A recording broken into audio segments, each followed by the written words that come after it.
تو اپنے گھر والوں سے فرمائش کرنا، اپنے گھر والوں کو مرتے مرتے ایک وصیت کرنا۔ وصیت کیا کرنا ہے؟ میرے گھر والوں مجھے اچھا کفن دو نہ دو تمہاری مرضی، مجھے قبرستان میں اچھی جگہ کفن کرو نہ کرو تمہاری مرضی، مجھے خوشبو اور عطر لگاؤ نہ لگاؤ تمہاری مرضی، لیکن ایک کام کرنا، وہ کام کیا ہے؟ آپ سب کو اپنے گھر والوں سے فرمائش کرنا ہے۔ سنیے، سپرد خاک جب کرنا تو یہ پیغام لکھ دینا، سپرد خاک جب کرنا تو یہ پیغام لکھ دینا، سپرد خاک جب کرنا تو یہ پیغام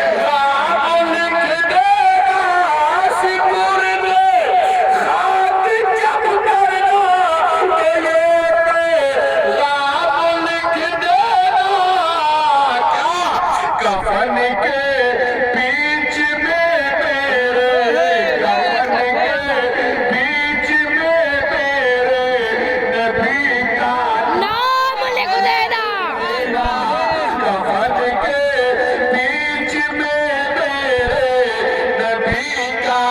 سپرد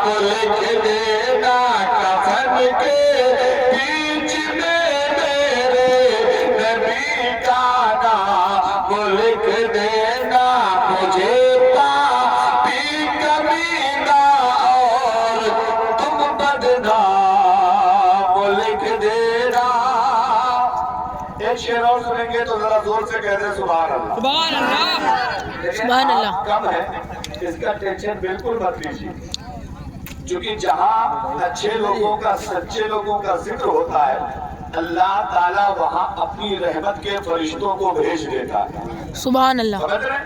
آپ کو لگتا ہو یہ جگہ خالی پڑی ہے؟ نہیں، اللہ کے فرشتے اچھے لوگوں کا ذکر سننے کے لیے یہاں تشریف ضرور لائے، ضرور۔ اب ایک شعر سنیں، ایک دعا کرتے ہیں، میرے مولا نہ دے کچھ بھی مجھے منظور ہے، لیکن میرے مولا نہ دے کچھ بھی مجھے منظور ہے، لیکن میرے مولا نہ دے کچھ بھی مجھے منظور ہے، لیکن میری قسمت میں پیدا کی، میری قسمت میں پیدا کی، میری قسمت میں پیدا کی، فتح کی شام لکھ دے، میری قسمت میں پیدا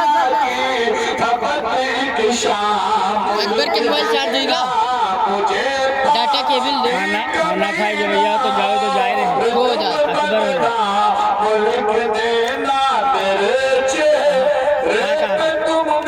اکبر کے ڈاٹا کیبل سیب کے رہے چارجر لگائے لو یار ہمارے لگائے درود پاک پڑھ لیجیے، اللہم صلی علی سیدنا مولانا محمد بارک وسلم صلی اللہ علیہ وسلم۔ نام ہے غوث اعظم، ولیوں کے سردار کا نام ہے محی الدین، اس لیے آئیے تھوڑی سی توجہ کریں۔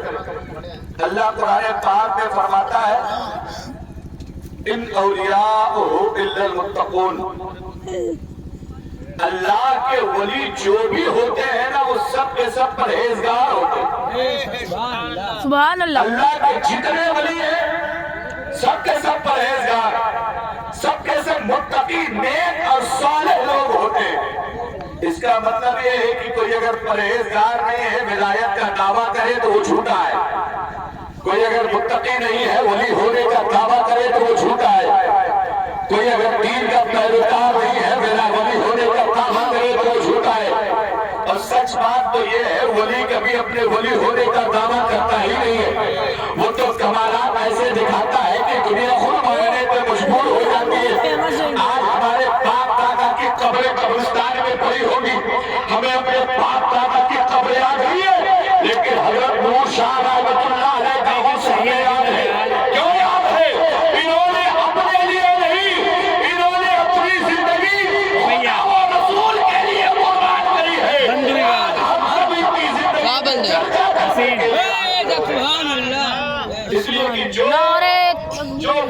اللہ اور رسول کا ہو جاتا ہے پوری دنیا اس کی ہو جاتی ہے، سبحان اللہ. پوری دنیا اس کی ہو جاتی ہے.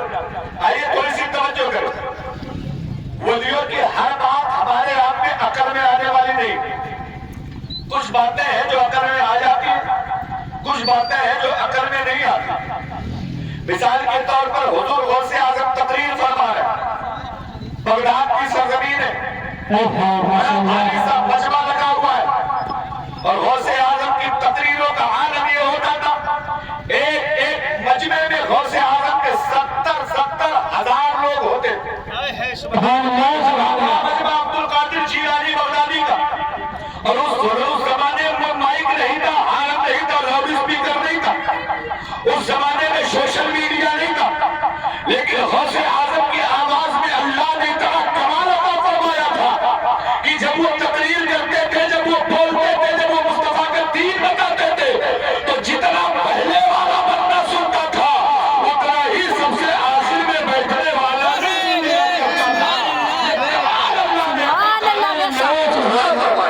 نعرے تکبیر، نعرے رسالت، اپنی ہاتھوں کو بلند کریں. نعرے رسالت، نعرے رسالت، عظمت غوث اعظم، مسلک اعلی حضرت. نعرے تکبیر. 70 ہزار کے مجمع میں غوث اعظم کی تقریر ہوتی.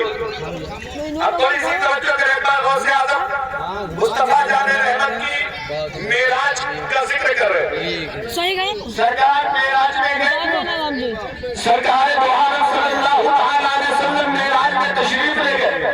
نبی نے فرمایا مکے سے نکلے، بیت المقدس گئے، بیت المقدس سے آسمانوں کا سفر شروع. پہلے آسمان پہ، دوسرے پہ، تیسرے پہ، چوتھے پہ، پانچویں پہ، چھٹے پہ، ساتویں پہ، عرش اعظم پہ، کرسی پہ، لامکہ پہ، جنت پہ، دوزخ پہ، ہر جگہ مصطفیٰ ٹہل کے آ گئے. اور جس زنجیر کو بند کر کے گئے تھے دروازے کی، وہ کنڈی ہل رہی تھی، اور جس بستر سے نبی اٹھ کے گئے تھے وہ بستر گرم تھا. اوئے ہوئے ماشاءاللہ. یہ تقریر غوث اعظم کر رہے ہیں مجمع میں. ایک بندہ بالکل غوث اعظم کو سمجھ نہیں پایا. میں نے کہا ولیوں کی ہر بات، نبیوں کی ہر بات بندے کے سمجھ میں نہیں آتی، اور جو سمجھ میں نہ آئے اسی کو نبی کرتے تو معجزہ کہا جاتا ہے، ولی کرتے تو کرامت کہا جاتا ہے. اب غوث اعظم جیلانی بغدادی ایک آدمی مجمع سے اٹھا جانے لگا، تقریر کو بیچ میں چھوڑ کے جانے لگا، اور جاتے جاتے بڑبڑانے لگا. کسی نے راستے میں پوچھا بھائی تو گیا تھا غوث اعظم کی تقریر سننے، جا کیوں رہا ہے واپس؟ وہ کہنے لگا اتنا بڑا جھوٹ بول رہے ہیں عبد القادر جیلانی کہ مکے سے بیت المقدس کا راستہ ہے، مہینے کا ہے، اور یہ کہہ رہے نبی اٹھے، بیت المقدس پہنچ گئے، وہاں سے پہلا آسمان، دوسرا، تیسرا، پوری کائنات کا ذرہ ذرہ جہاں جہاں اللہ لے کے گیا مصطفیٰ وہ سب گھوم کے چلے آئے، اور زنجیر ہل رہی تھی، بستر گرم تھا. وہ کہنے لگا یہ جھوٹ ہی اگر سننا ہے تو اس سے اچھا ہے کہ چلو سو جایا جائے. جھوٹ سننے سے اچھا یہ ہے چلو سو جائے. اتنا کیسے ہو سکتا؟ تھوڑے سے وقت میں اتنا لمبا سفر تو ہو ہی نہیں سکتا. یہ سوچتے ہوئے مجمع سے نکل کے باہر چلا گھر پہنچا تو بیوی نے پوچھا کیا ہو گیا؟ گئے تھے تقریر سننے، واپس کیوں آ گئے؟ کہنے لگا دیکھو زیادہ دماغ خراب مت کرو، معاملہ بہت گڑبڑ ہے. ارے اتنا بڑا جھوٹ عبد القادر بول رہے ہیں، اس جھوٹ سننے سے اچھا یہ میں گھر چلا آیا. بیوی سمجھ گئی کہ غوث اعظم کی کوئی بات اس کے دماغ سے باہر ہو گئی ہے، یہ سمجھ نہیں پایا ہے، اس لیے ان پہ جھوٹے ہونے کا الزام لگا رہا ہے.